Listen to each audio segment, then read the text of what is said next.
Olá amigos, sejam bem-vindos a mais um vídeo do canal Atalaiando o Mundo. Estamos ainda no período de Natal, conhecido como Epifania.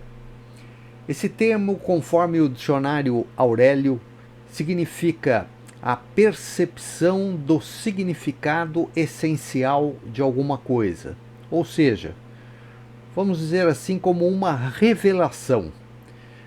Quando Deus se revela aos pastores através dos anjos, que está lá em Lucas 2, capítulo 2, versículos de 8 a 20, ou aos magos através de uma estrela, que está em Mateus 2, de 1 a 12. Ele revela tanto a pastores quanto aos magos que o seu filho havia nascido em Belém. Vamos conhecer hoje um pouco mais sobre um cântico tradicional de Natal chamado Três Reis Magos do Oriente a Sós, relembrando essas passagens bíblicas e a data de Reis, que é comemorada tradicionalmente no dia 6 de janeiro, principalmente entre os católicos. Então, após a vinheta, vamos ao nosso vídeo desta semana.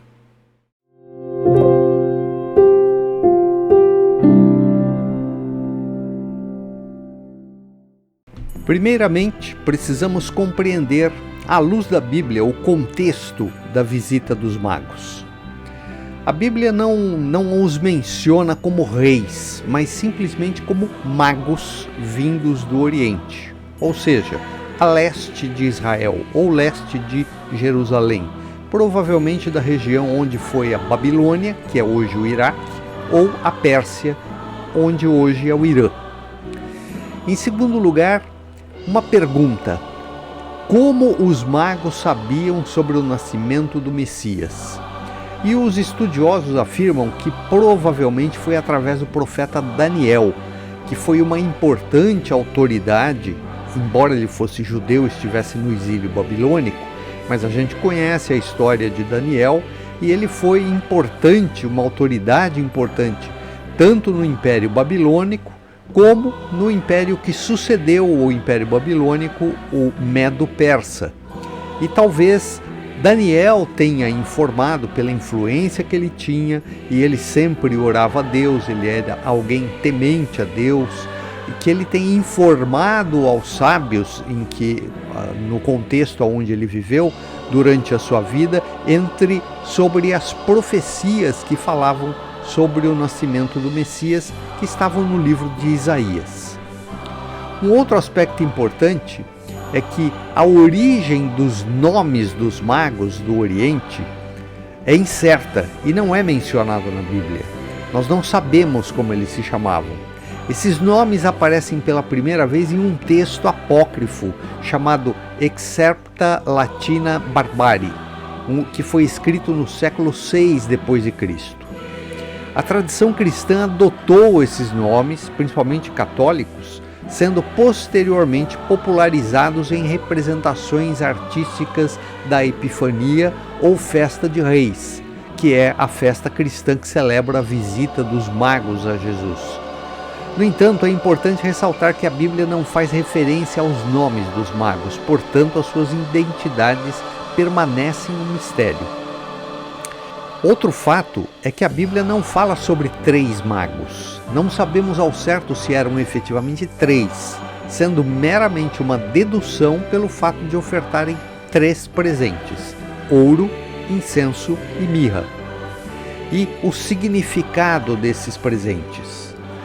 E este texto que eu vou ler agora é uma parte de um texto da internet, que eu vou citar, ao final eu vou citar a fonte, mas que diz assim: o ouro é mencionado na Bíblia com muita frequência no ambiente real. Os reis, os príncipes e os governadores sempre estavam cercados de muito ouro. Nós vemos isso em Gênesis 41, 42, em 2 Samuel 12, 30, em 1 Reis 10, de 14 a 22, em Jó, capítulo 3, versículo 15, Eclesiastes 2, 8 e em Daniel 5, de 7 a 29. Na maioria das vezes, em que o incenso é citado na Bíblia, a referência de fato é ao culto ao Senhor. Havia incenso no santuário, que inclusive contava com um altar de incenso que ficava na frente do Santo dos Santos. E o incenso fazia parte das ofertas oferecidas a Deus. Isso está lá em Levítico 2. Inclusive, esse significado permanece até no Novo Testamento, quando o livro do Apocalipse mostra as orações dos crentes como incenso que sobe perante o Senhor. Está lá em Apocalipse 5, 8. E por último, a mirra. A verdade é que ela fazia parte da composição do óleo sagrado da unção. Mas essa é a única referência bíblica onde a mirra aparece ligada ao serviço do Senhor. Em todas as outras, a mirra sempre aparece como um produto amplamente utilizado pelas pessoas durante suas vidas, seja como um cosmético ou como parte de um item com propriedades medicinais. Uma excelente definição do uso da mirra é apresentada por William Hendrickson, ao dizer que a mirra era usada pelo homem mortal para fazer a sua vida mais prazerosa, sua dor menos cruel e a sua sepultura menos repulsiva. William Hendrickson é um teólogo, ele tem livros escritos e inclusive um estudo sobre o Apocalipse. É conhecido de muitos esse autor. E esse texto que eu citei agora está no site estiloeadoração.com. Eu vou deixar na descrição do vídeo o link para quem quiser ler. Um outro aspecto importante a ser lembrado é que, diferentemente do que vemos em muitas representações artísticas sobre o nascimento de Cristo e os magos, é que essas representações colocam os magos diretamente na cena do nascimento, o que definitivamente não é verdadeiro. O texto bíblico deixa claro que os que visitam o menino Jesus na manjedoura são os pastores, conforme está lá em Lucas 2,16.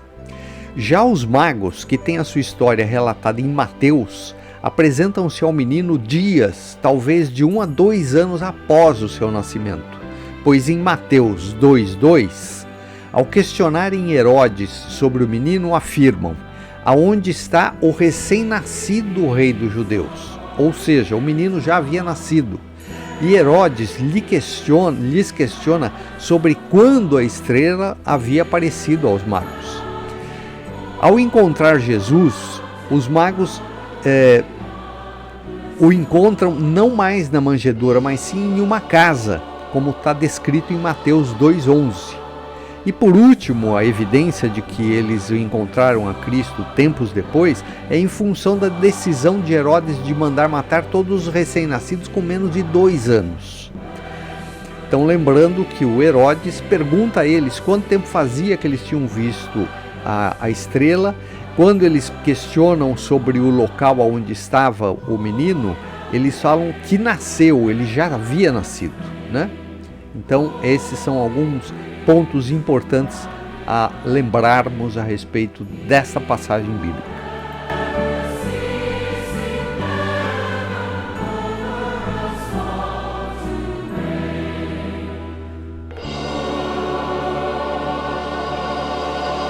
John Henry Hopkins Jr. nasceu em Pittsburgh, na Pensilvânia, filho de John Henry Hopkins, um bispo episcopal. Hopkins se formou na Universidade de Vermont em 1839 e depois fez um mestrado em 1845. Depois de um período como jornalista, ele se formou no Seminário Teológico Geral em 1850 e tornou-se diácono, autor, ilustrador e designer.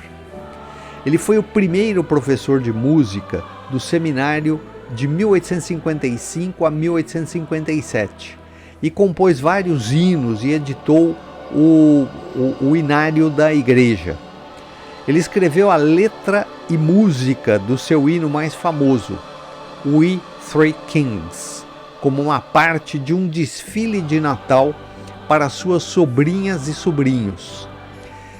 Sugere-se que ele tenha sido escrito em 1857, mas não apareceu impresso até as suas Carol, Hymns and Songs, em 1863, que foi um inário que ele editou com músicas de sua composição. E esse hino que ele compôs, chamado We Three Kings, é o que nós conhecemos como Três Reis Magos. Vale a pena lembrar que as igrejas católicas ortodoxas celebram o Natal em 6 de janeiro, que é a data chamada de Dia de Reis, em celebração à visita dos magos ao menino Jesus. É Deus se revelando aos gentios. Deus havia se revelado aos pastores, que eram judeus, e Deus se revela então aos gentios através dos magos. Pelos magos ele está se revelando aos gentios.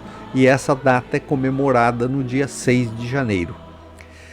A comemoração do Dia de Reis também é muito tradicional entre os portugueses e os espanhóis. Talvez esse seja um dos motivos de, no Brasil, principalmente no Nordeste, ser muito comum a festa de Reis.